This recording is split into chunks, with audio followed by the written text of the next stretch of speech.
Hello. Hi. Right. You're really good at foreshadowing, and you put little tiny one lines like every now and again just to lead up, and at the end it's like, wow. Okay. Two things I'm going to ask about.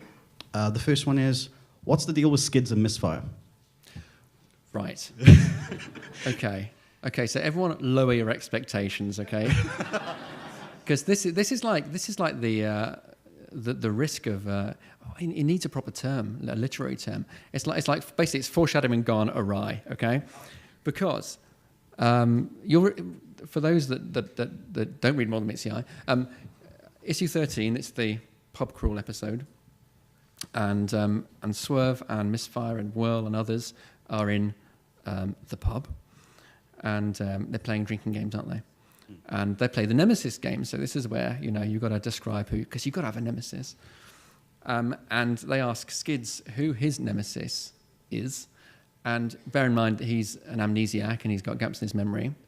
And what perhaps didn't come across as clearly as it might have done, but we thought it was there. We thought the clues were there, but these questions suggest otherwise. Was that Skids can't think of anyone, so he looks at his glass, which is the colour of Misfire, and he says, "Misfire," you see, and that's where it came from.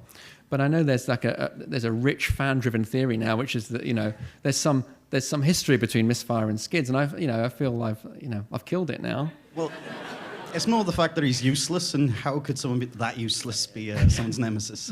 Yeah, exactly. Poor old Misfire. Yeah. And the other one is there much more to Rung than what you're letting on? No, absolutely. Nothing?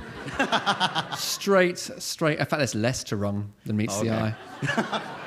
Yeah. Thank you.